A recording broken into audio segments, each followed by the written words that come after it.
and welcome back to EACTS TV. It's the final one. The last day of the Congress took place today. I hope you've met up with loads of old friends, you've met new friends, you've attended some really great scientific presentations over the last few days.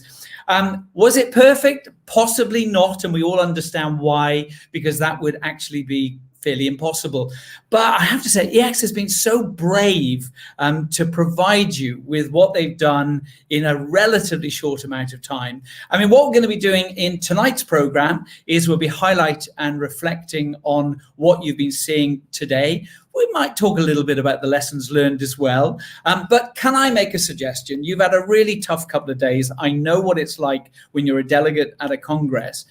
Yes, you are immersed with all of the science, you're walking miles and miles every day, but there's a different challenge this year because you've been at home, or you've been in the office, or you've been, within your hospital, and you've been doing the job as well as attending a scientific congress. So that must be pushing and pulling you all over the place. So can I suggest that you pour yourself a glass of something that you really like, sit back, relax, and reflect on what has happened over the last couple of days. I also heard that at one point, people chose to cool down in the virtual fountain within the virtual Barcelona. Look at that, that's brilliant stuff.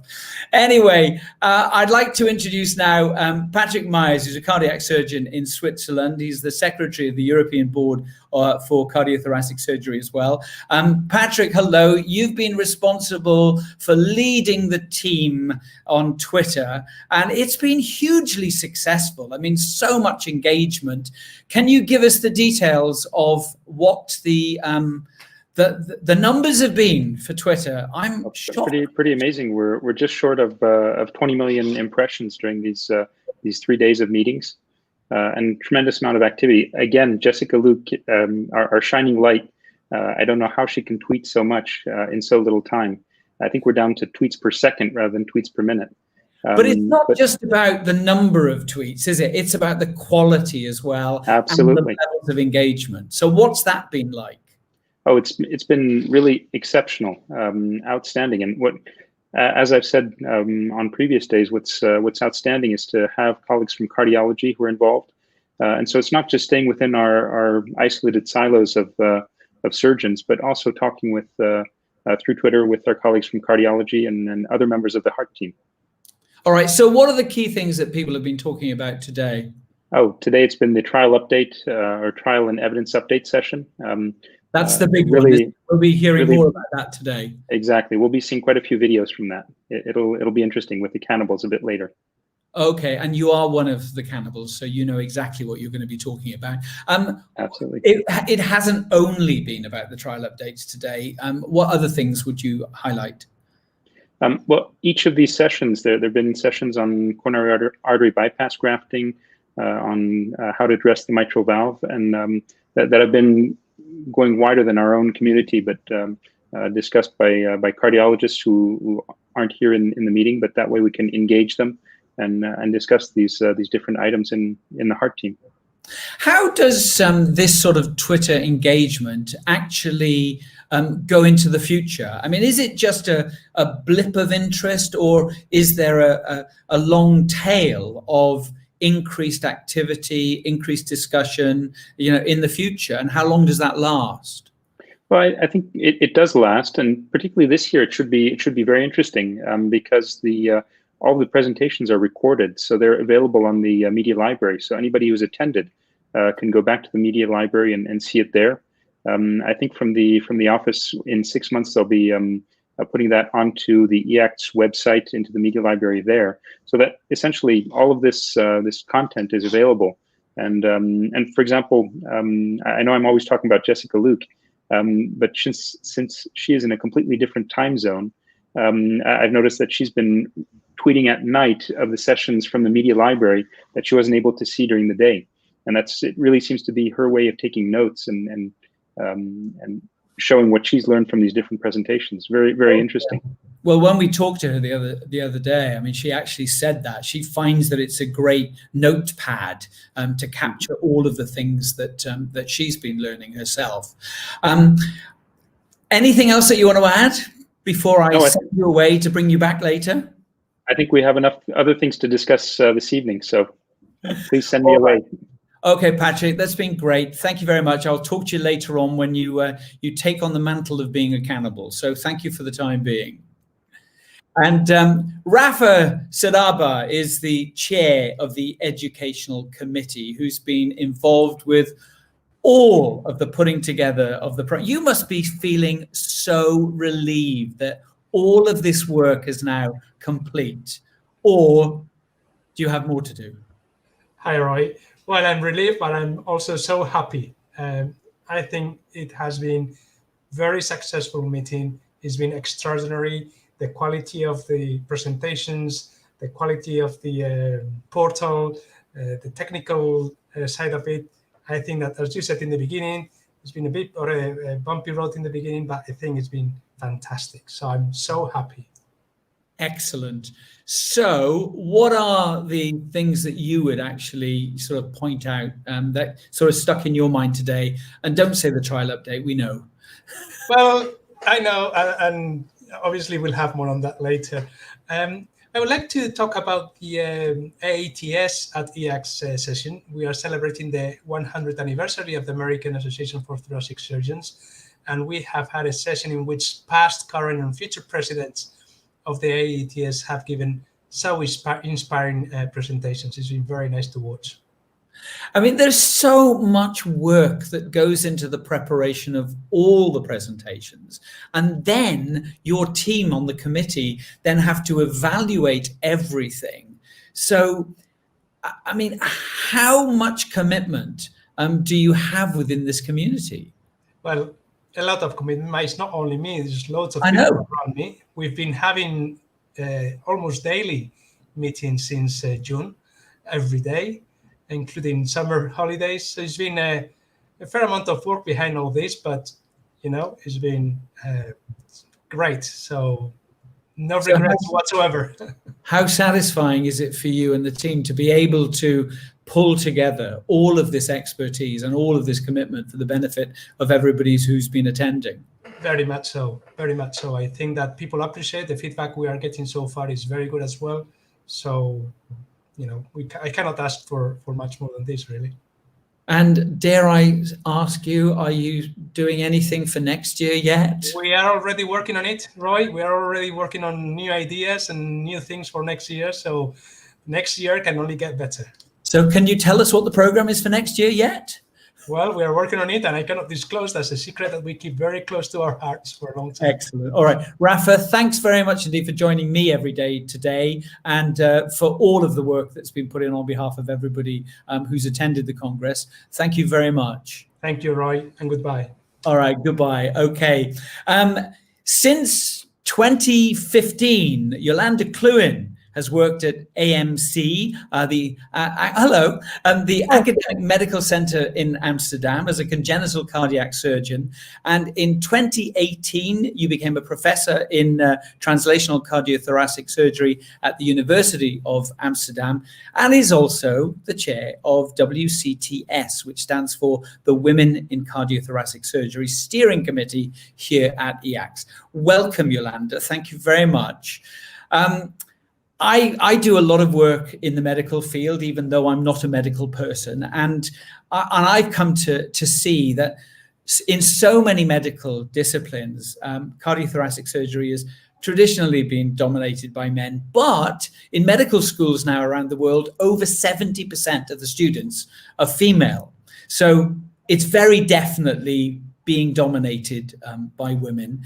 But senior positions within the medical field, that they don't reflect that. What needs to happen for more highly competent, ambitious women to become, more senior within the health profession? Yeah, thank you very much, Roy, for this question. I'm very happy to be the chair of this wonderful committee, and I would first of all like to thank EACTS for having this committee, for addressing the problem. And I fully agree with you that it's mainly. For me, the problem is in the higher level position. So I think there are two ways. One, the women themselves, they need help in a variety of things. So mentoring, offering a network, empowerment, but also leadership, education, advocacy in some problems. And what they need is role models. But that is not enough. You also have to work on the other side, so the side of the societies, in our case, the EACTS. And I think the most important is that the awareness of this unconscious bias that still is there. That's the most important thing. Other things are increase the visibility of the women. So make these role models really happen. And we should really want to have an inclusive culture within EACTS. I mean, I've chaired a number of sessions, actually, as an old white guy on this very issue. And one of the things that came up in another conference was the concept of the imposter syndrome. And a comment that I actually made was the difference between men and women is that if a senior job comes up and a man doesn't have all of the qualities required in the job description, he'll apply anyway. Yes. But if there are 10 requirements and women have only got 3 or 4, then they'll deselect themselves. Yes. So what I said was apply for jobs that you're not ready for yet.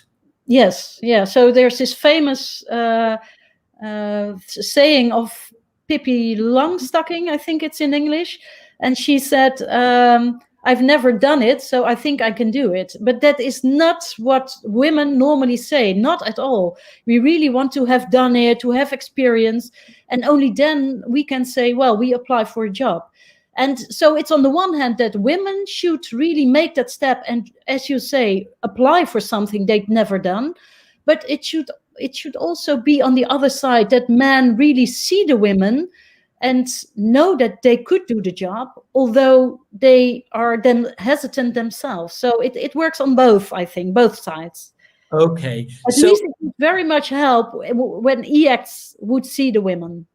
Okay. So what are the aims of the WCTS? What are you actually working on? Yeah, so we are trying to work on 3 levels. The first, as what I said before, is on the individual women level. So help them with mentoring, with having a network. Unfortunately, this year the meeting is not in physics. Otherwise, we would have a fantastic network meeting, but it's a bit different, of course, this year, to have leadership education and have advocacy in when needed. So that's the individual level for the women, but on the organizational level, we are writing the code of conduct, use something in communication, and increase the visibility of women. What I experienced myself is that there are some sessions with 2 moderators, and one is a man, one is a female, but you really should have also sessions with 2 female moderators, and not the sessions about how to balance life and work, but really the scientific good quality sessions on the big stages, and then have 2 female moderators. And of course, they should prepare themselves very well, but that is different than setting a female surgeon next to a male, and then we know how most of the discussions will go. And I think you will recognize that. And the third level is the culture. So really the awareness within EACTS to have the role models, engagement. So those are the 3 levels we're working on. What would you say have been the biggest achievements so far for WCTS? Well, we are not really already a long time working on it. So we have, I have the colleagues now who are working with me. So there are 4 other people together with me. Those are Miss Indu Deglugar from the University Hospital.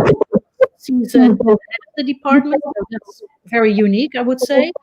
Then we have Dr. Anna-Lena Emmerichs. She's a junior cardiac surgeon in Mainz, doing now the research full-time in the US. Then we have Julie Clézot. She's a congenital cardiac surgeon and deputy of the director of the Department of Congenital and Pediatric Surgery in Munich. And Francesca Dauria from Novara in Italy. So together we are preparing the program. And the first thing we are now working on is to have a survey It's started with in EACTS, so we work very closely together with EACTS, and we're making this survey, and hopefully it will come out this month or otherwise next month. So there's this the basics where we start from, and then because it's quite different how we should know whether this committee is a success. It's not only about numbers; it's much deeper. So, but we want to start with the survey and then repeat that survey maybe in 3 years or so.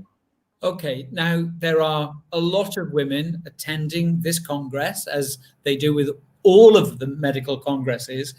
What would you want women to do more of? Yeah, well, first of all, contact me or other members of the committee, so we can. I think really this network is very important. If you know there are much more women attending the meeting, then it's and you know those women, then you feel more at ease to ask questions. For example, I know a little bit what we discussed before. We only ask something in a meeting when we are very sure about all the knowledge we have about the topic. And I think that's also a bit different. Men, well, just ask a question, although they maybe not know very much details about the topic. But when you are aware that there are a lot of women around you that are your friends, really, then it's far more easy. So be a little bit stronger. And what's important for me, I do not want to lead this committee from a pessimistic point of view. I'm really proud of being a woman, a mother, a surgeon, a professor, an author, a researcher. So I'm proud of being a woman as well as a surgeon, and I hope that all other women feel the same, and they behave like that. I mean, I have a number of female friends who actually do coaching, leadership coaching for women. So, I've heard what these issues are very often. And the number of times I've heard, women, strong, but not aggressive, just strong and assertive women saying quietly and privately that they don't feel that anybody wants to listen to them. So then they don't speak up. So yeah. Is there a fundamental shift that needs to happen there? Well, I don't know if it's happening in the cardiothoracic surgery field already. I don't see a difference between the US and Europe. So in the US, they're a bit further ahead already. They had the surveys, they had their programs, and we are a bit lagging behind. But I think European women can be very strong and positive. So I think we will get that rather quickly. Well, thank you very much for joining us today. I mean, it just amazes me, when you were reeling off all of the roles that you have and all of those serious responsibilities that you juggle. A very dear female friend of mine says, men are always complaining how busy they are. They don't know what busy is. Yes, I agree. Yeah. Yolanda, thank you so much. Enjoy the rest of your evening. I hope you get a little bit of time to yourself. Yeah, thank you very much. All right. Thank you very much. Okay. A moment ago, we were talking to Patrick Myers, and we sort of said that we're going to have the cannibals here tonight. And Patrick, can I ask you to come back into the studio? Oh, look, the men in black. The cannibals. So, Patrick, where are you? Oh my God! I can't imagine that you actually put that picture. That was one of our Twitter ambassadors who had fun earlier today.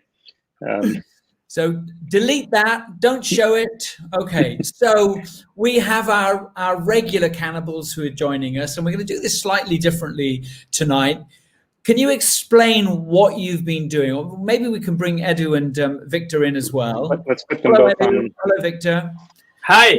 Hi, Patrick. So how are we going to do this evening? I mean, we've been talking about the trial update today a lot already, and I know that's going to feature. We're going to be focusing on the trial update, and we're going to be looking at different clips taken from that. So I think there are 11 clips in total. We'll even be revisiting an older clip from last year, just to illustrate. And after each one, we'll make a little comment, the three of us together, I believe. Okay. The four of us here. Well, would you like us to get underway right now? I haven't seen the videos, so I don't know what's in store. So we've actually handed over the knife and fork to the cannibals. So Patrick, could you get started? So could we have the first segment?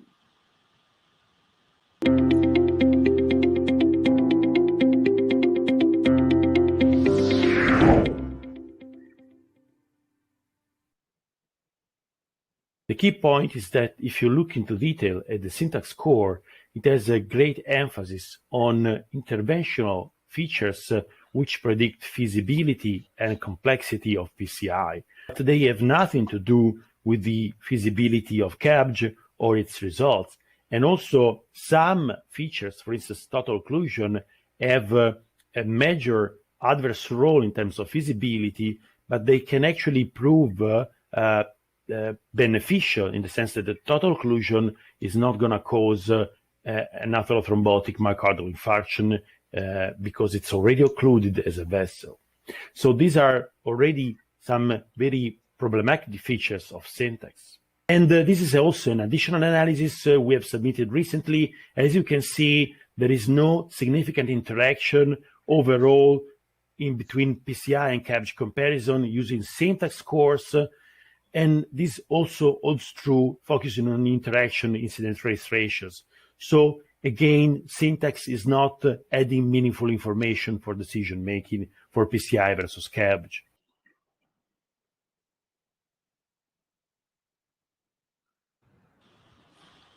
So this session on syntax, what was interesting is our two speakers were both interventional cardiologists, Giuseppe Biondi-Zocal, that you just heard, and Patrick Suris, that you'll hear in the second clip.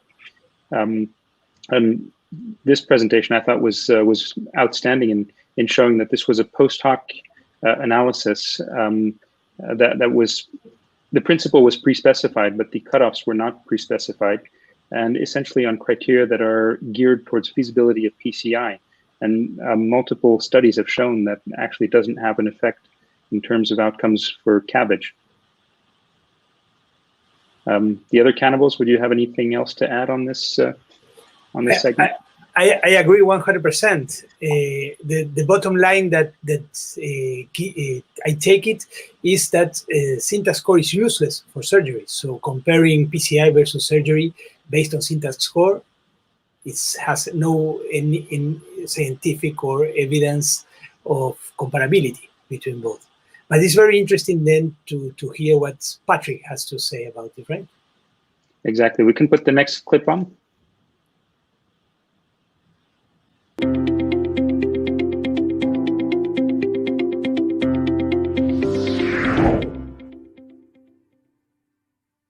The syntax score to 2020 was redeveloped and all the coefficient recalculated to predict not only the 10 years mortality and the 5 years MACE in the syntaxis trial.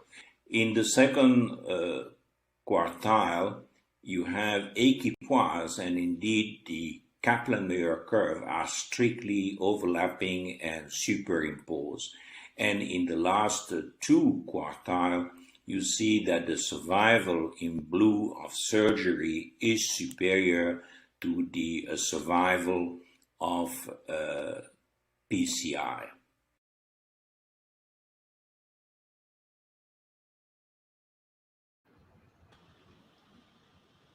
Patrick.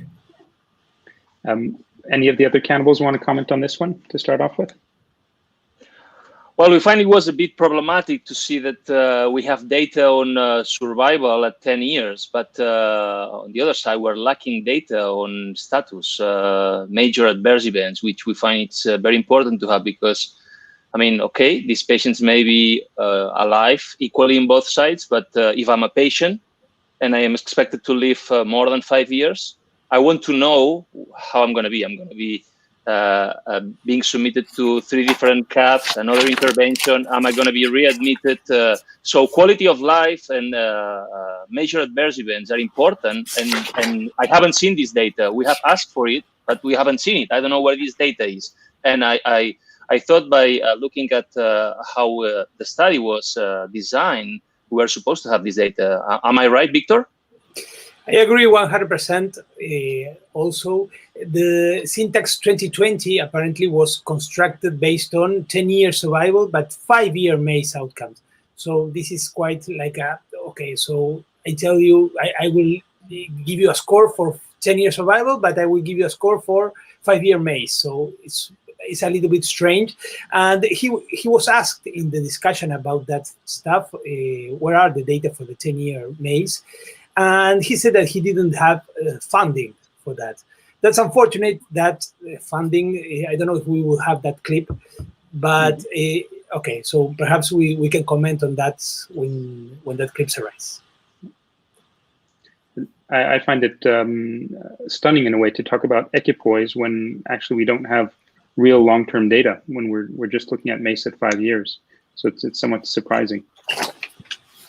So maybe we'll go on to the next clip.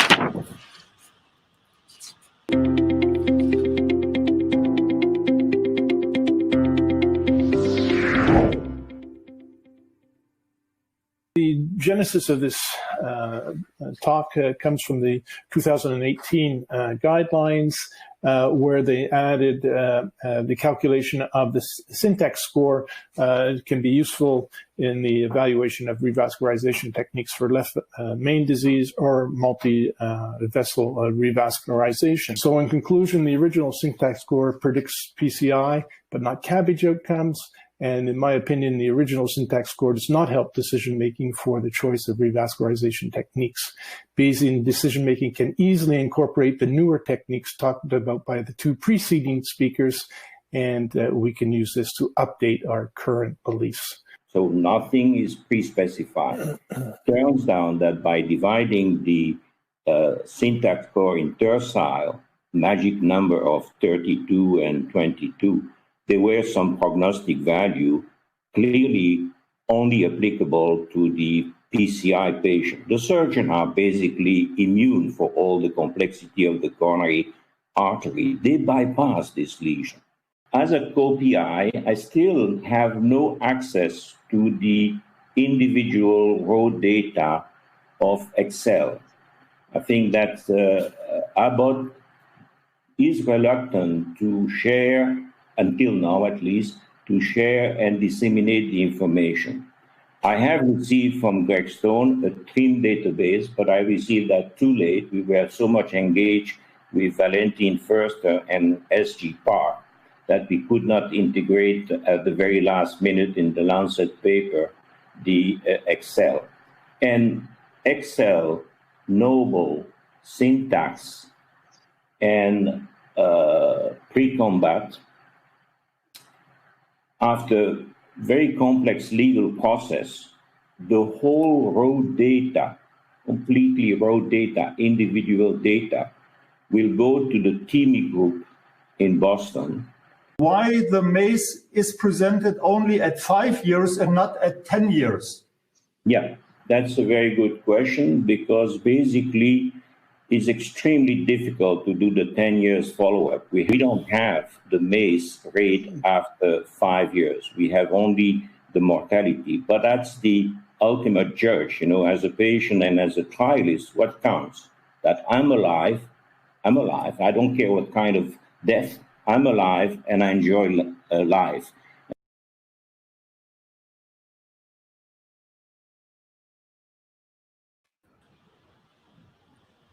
Whoa. I think we can spend all afternoon with that minute of that clip, but I will try to summarize a couple of things that I think deserve its comment. First of all, this was a very strong statement by Patrick Sirius there. I don't know if you picked up, but Abbott is reluctant to share the data on Excel. That was really strong. And I went back to the original manuscript published in New England Journal of Medicine, and it clearly states that investigators had independent and complete access to the data. So there's some kind of discrepancy in what he said. I think another thing is that I consider it a compliment that Dr. Sirius said the surgeons are immune to the complexities of coronary lesions. I think that was taken as a compliment.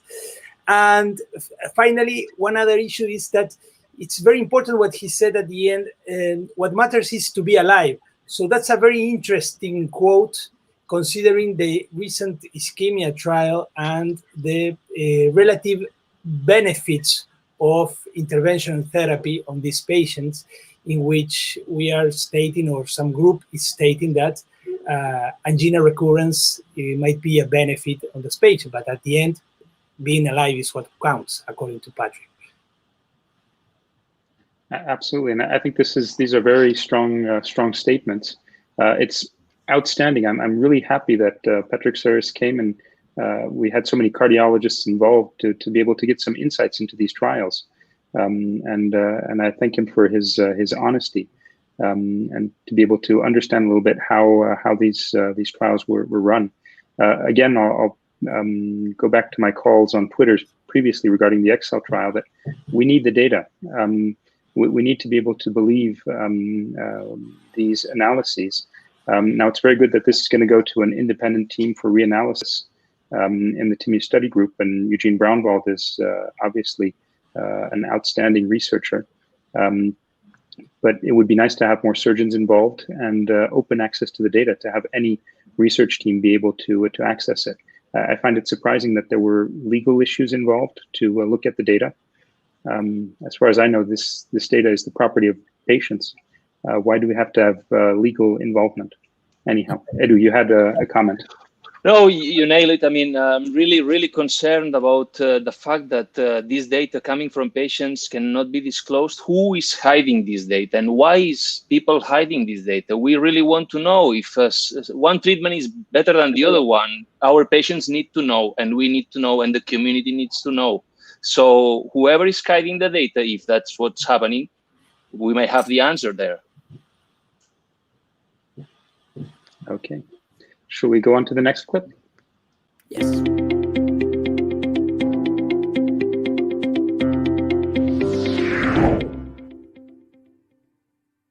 It's my pleasure today to present the outcomes of the Partner 3 low-risk randomized trial. First year, 12 months, surgery had higher death, stroke, or rehospitalization. You see this continues even though the gap slightly gets better between the two groups, but it is still significant when you look at the overall primary endpoint, 11.5% for TAVR and 17% for surgery at 2 years.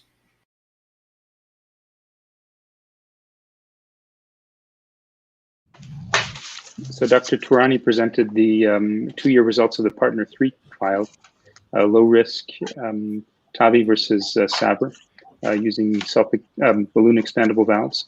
He had already presented this data at the ACC last March. Now maybe we can go on to the next session, because unfortunately Dr. Tourani wasn't available for discussion. Dr. Bavaria stepped in as best he could, but it was unfortunate that we couldn't talk directly with the PI of that study. So maybe we'll have the next video segment and discuss.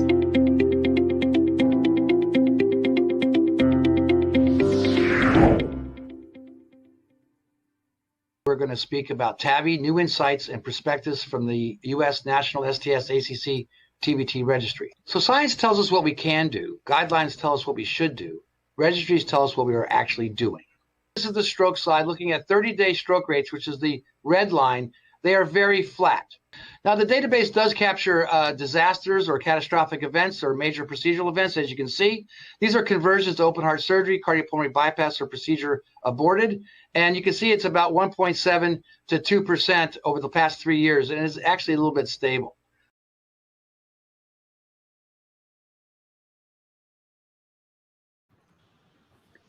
So Dr. Bavaria updating us on the TVT registry, which gives us the real life results. And I mean, I love TAVR. I do TAVR as a surgeon, and it's outstanding technology. But this shows us that in real life, we still do have catastrophes. We still do have strokes, and that we have to be mindful of this when we're bringing our indications into lower and lower risk patients. Perhaps we'll go on to the next segment, and we can discuss all of these different segments on TAVR together.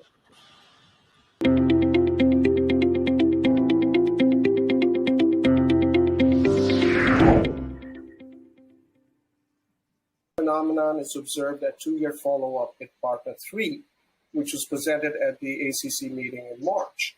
A statistically significant 2.1% absolute risk difference advantage in death or disabling stroke in favor of TAVR at 1 year shrunk to a non-significant 0.8% advantage, indicating more than 60% attrition in treatment benefit between year 1 and year 2. A Class 2B recommendation, which means may be reasonable, could arguably be supported for TAVR based on the current short-term favorable benefit-risk balance, which is nearly based on nearly 115 death or disabling stroke events at 2 years, and TAVR is comparable to SAVR. Remember, a Class 2AB recommendations for intermediate risk patients was based on 394 death or disabling strokes in partner trial. Using this benchmark and recognizing the fractal trajectory of event accrual in low-risk patients, a minimum of 5-year follow-up might well be required to allow a sufficient number of events, up to 250 to 300 death or disabling strokes, to justify guideline recommendation for TAVR in low-risk patients with symptomatic severe aortic stenosis. So evidence of non-inferiority would justify a Class 2A recommendation, whereas evidence of superiority for TAVR would clearly support a Class 1 recommendations.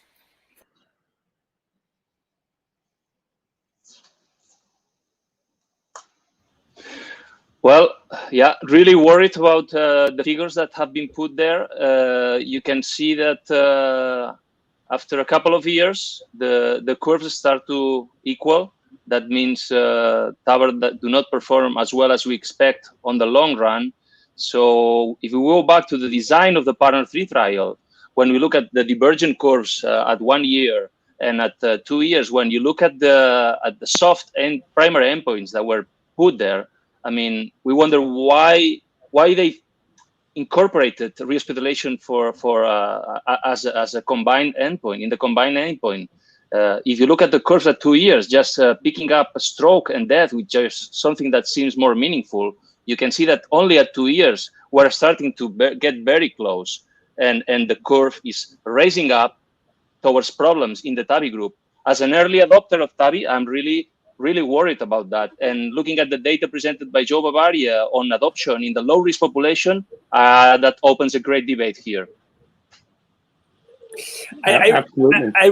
I really have to take out my hat for Joe Bavaria, because he did a really good job and confronting all the questions that came afterwards. And as a matter of fact, he was asked exactly that. Why did you put hospitalization into the primary endpoint? And he said, okay, just the sponsor asked for it, and we just we put it there. So that's raising two questions. Should we consider a little bit more what's the different outcomes of a composite outcome in this type of trials, more medically efficient outcomes? So this is a very interesting issue that we will discuss afterwards, and which goes around what we call the Kit Kat effect or the chocolate trials.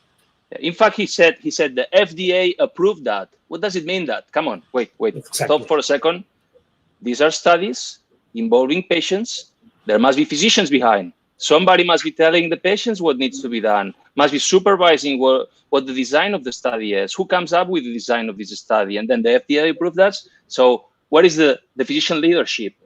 I'm worried about that also. Patrick? Oh, absolutely. I'm absolutely worried about that. And also just on the basic presentation of the data, Dr. Turani did a very good job in presenting the data. But some of the people who were in the chat during the session noted that Dr. Turani presented only the primary outcome and then a few secondary outcomes, but the Kaplan-Meier curve showing the hard outcomes, death, disabling stroke, which shows that the curves are very, very close, less than 1% difference with a P that is not significant. That was not shown. That's Professor Kaul in his analysis who was able to find that slide that was presented at the ACC. And so that's really surprising. Also, looking at the design of the trial, as Dr. Kaul discussed previously, these are lower and lower risk patients, so the number of events are smaller and smaller. So each one of these trials is less and less powered. Also, lots of questions coming up that this is all of the analysis is as treated. It's not intention to treat. Statistics 101 tells us that if you want to look at causality, you have to have a randomized trial. In an as treated analysis, you're losing that causal inference. Yes, Victor. And let me compliment you on this, Patrick. And it finally ends up on the definitions, right? So if you see hospitalization, the definition for hospitalization was different in partner 2 and partner 3. And if you look at the incidence of hospitalization, there was no difference at 2 years between TAVR and SAVR, but there was an important difference after 1 and 2 years in partner 3. And that is evidently due to the definition for hospitalization. Hospitalization was any planned hospitalization in partner 3, and it was hospitalization for symptoms of aortic stenosis or complications in partner 2. Mm-hmm.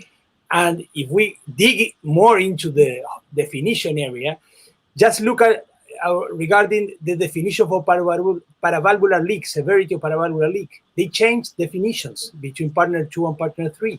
Partner 2 had as a moderate paravalvular leak 10 to 20% of the circumferential extension. In partner 3, moderate was more than 30%.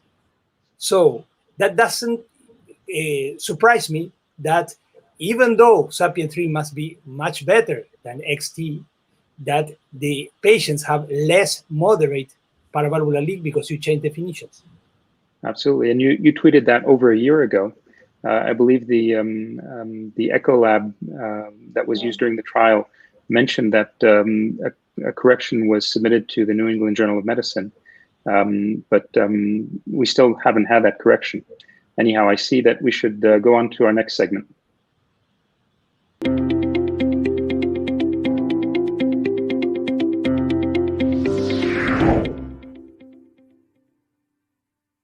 What was the thinking in the design of partner 3 to include heart failure hospital or to include hospitalizations in the primary endpoint, whereas all the previous trials didn't include it? I can't completely speak for Vino on this. However, obviously, the University of Pennsylvania, my institution, was involved with partner 3 in a big way. I can only answer that by saying that it's kind of like what was discussed by Sanjay, that the FDA allowed it, and the Edwards put it into the FDA, and that's the way it ended up. Trials like partner 3 are best served using unbiased endpoints, and with surgery, due to the more invasive nature and the longer anesthesia period, as well as 3 times greater incidence of concomitant surgeries or procedures, you're going to bias the results in favor of TAVR. So that's why I think, as Joseph correctly pointed out, the Evolute low risk that did not include rehospitalization was a much more robust trial.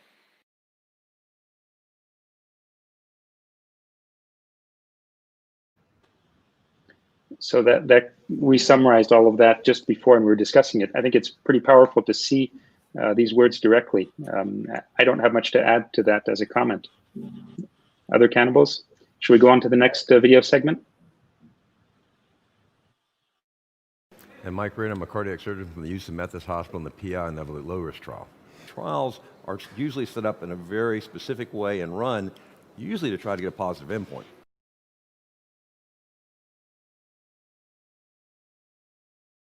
Trials are usually set up in a very specific way and run usually to try to get a positive endpoint.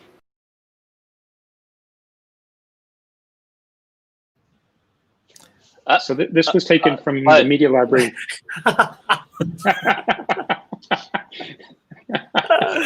Edu, let's continue talking about this. This was from EACTS last year when we had we could film everything in person, not over these systems.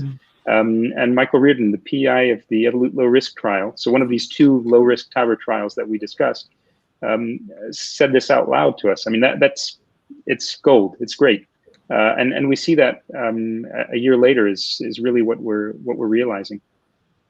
And can I say something? Only if you decide to sit in your seat. Yeah, I'm sitting. But I mean, we're joking, but it's really sad.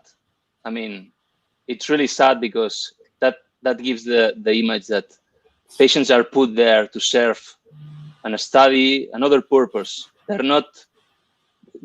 The technology should be there to help our patients. So I think it's wrong, completely wrong. Edu, I agree with you completely. If I can just put it in a more positive note. Yeah. With all of our engagement since last year, there was, for example, a trial that was being designed to do MitraClips in degenerative mitral valve disease, where the primary endpoint was quality of life at 1 month.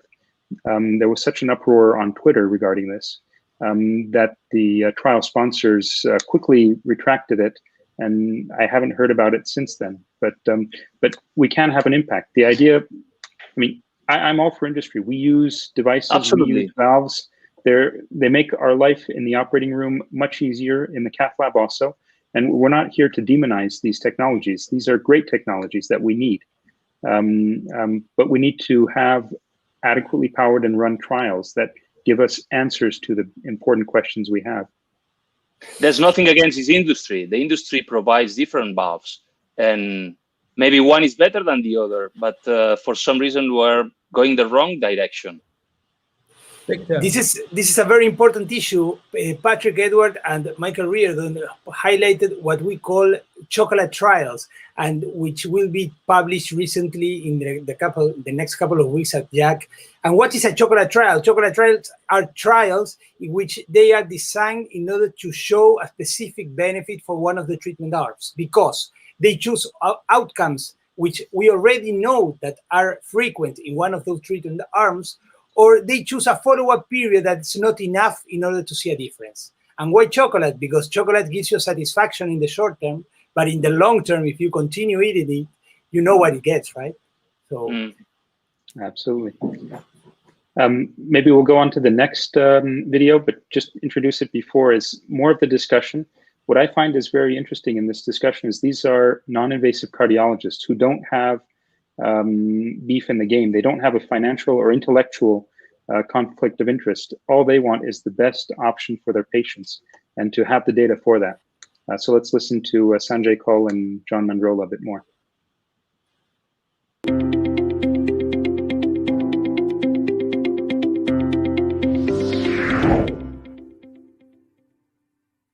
Putting a perspective of a patient, a low-risk patient, I mean, the TAVR looks a lot better than surgery. And how do we sort of balance it seems like these concerns about long-term outcomes with TAVI versus a patient who's just looking at this and thinking, TAVI looks a lot better.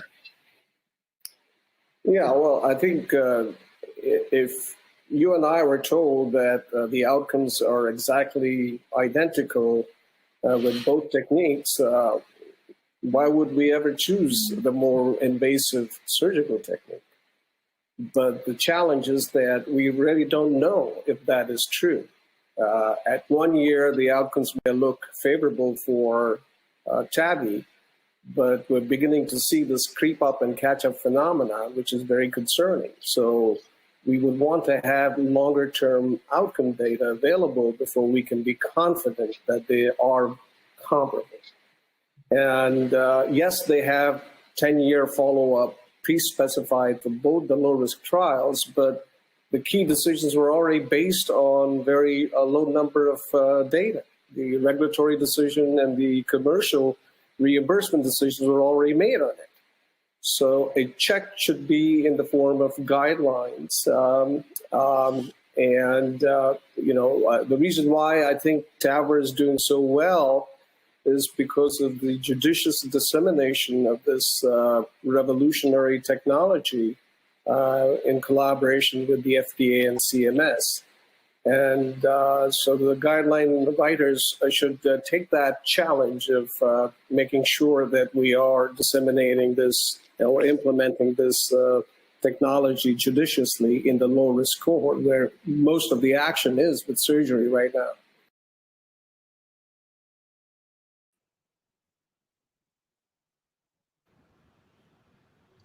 Well, some very powerful words from our colleagues from cardiology.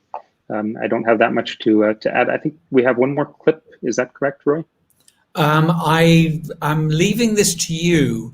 I don't know is the short answer. If there isn't one coming up.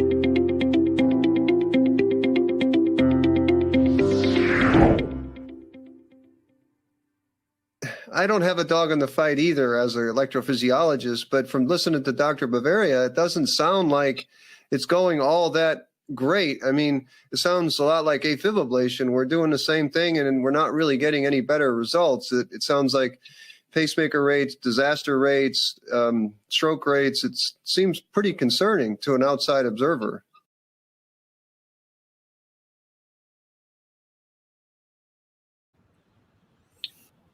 So more strong words from Dr. Mandrola, and really privileged to have all these people today at this trial update session.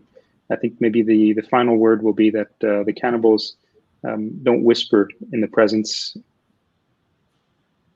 And so Victor, would you like to say a wrong. final thing very briefly?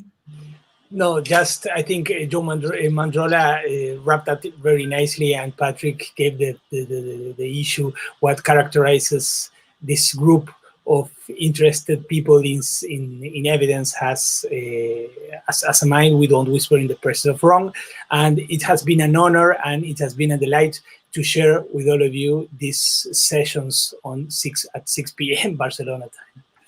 Edu, very briefly. Thank you for making this Congress possible. I think that all our patients will benefit. Imagine we haven't done that. Everybody will go back on Monday to work, and patients will already receive better care. So that was the initial purpose. Thank you very much. That's it. All right, and thank you, Patrick, as well. This has been a great addition to the program. I did notice that you said beef in the game earlier on, which was what I'd expect from the cannibals. My entire contribution to the whole session was, I don't know. Anyway, gentlemen, enjoy the rest of the evening. Thank you very much. And I think it's fair to say that what you've just seen is a demonstration of the complexity of this Congress.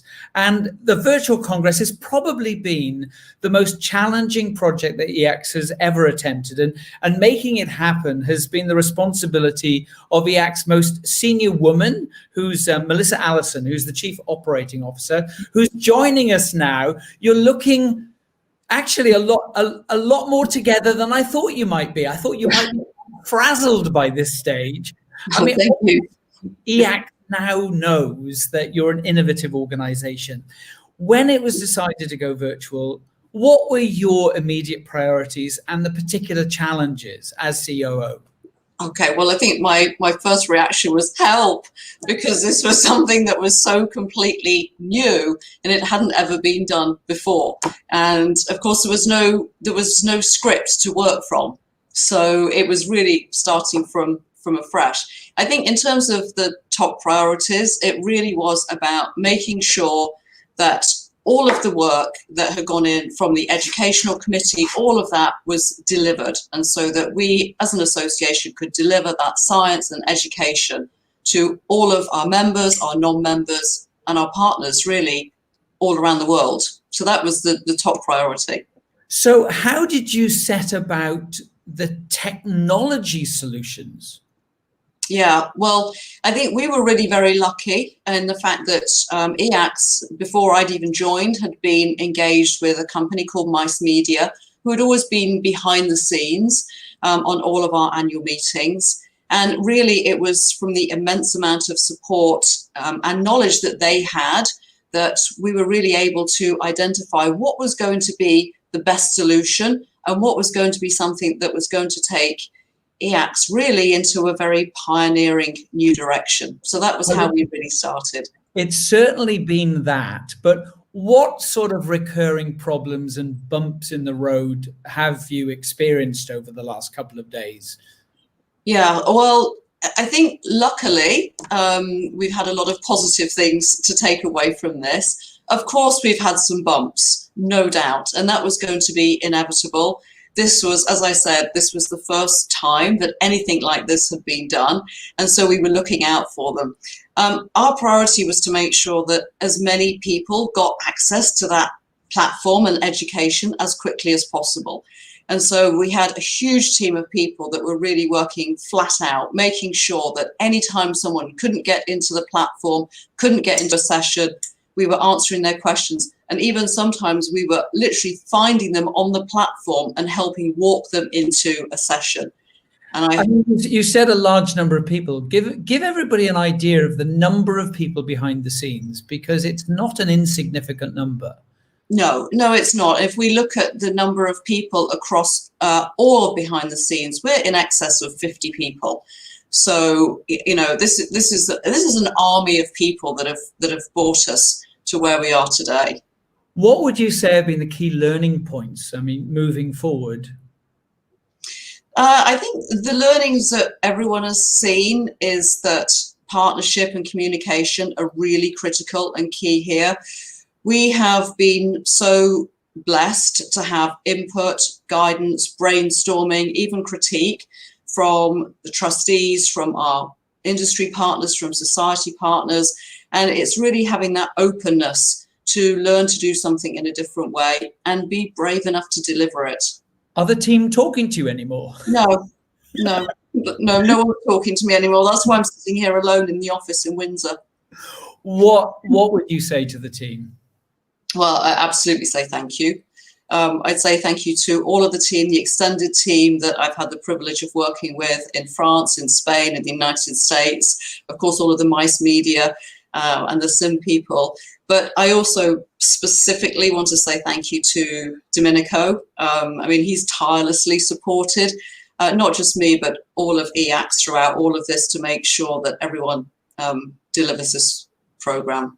All right. Well, look, Melissa, on behalf of everybody who's been involved in this and all of the delegates, I've seen lots and lots of very, very positive congratulations. You and all of the team have done a brilliant job. So well done, Melissa. Enjoy this evening. Thank you. I will do. Thank you, Roy. You have a good time too. All right. Thank you. Bye-bye. Bye-bye. Domenico just got a positive mention there. Domenico, can I ask you to join us at the end, because there's been lots going on today. Hello.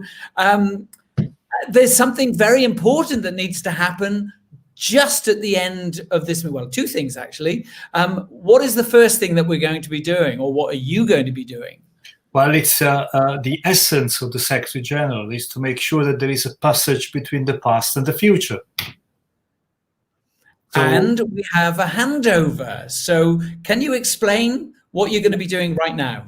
Yes, hopefully the past president, almost the past president, Peter, is waiting to come in. And the almost new president, Mark Hasenkamp, is coming in. Here we are, here he comes. And my job is to take the chain of one, put it on the other, and then start the new presidency.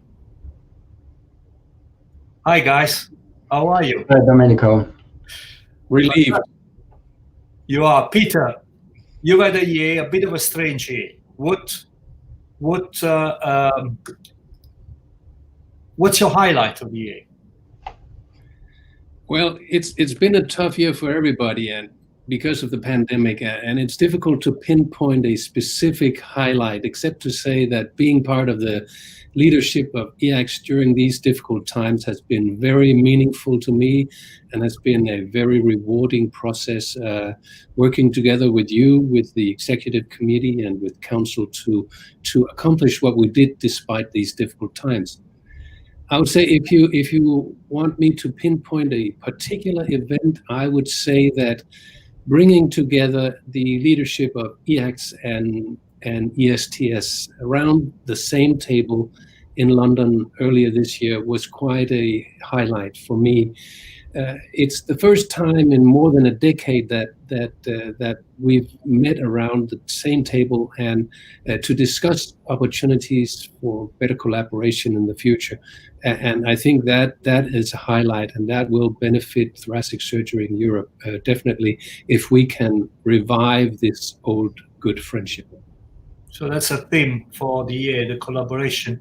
Mark, I feel like, I feel like suspended between the past and the future.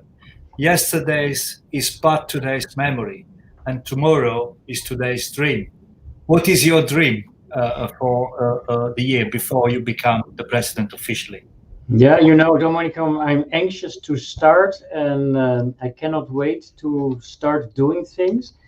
As you know, I'm working in the field of congenital heart disease, and so I will focus on improvement, quality improvement in this field, and also on training. And to start with training, I think we can gain a lot using virtual reality, 3D models, things like that, advanced technology, so the things that we have learned from this Congress also.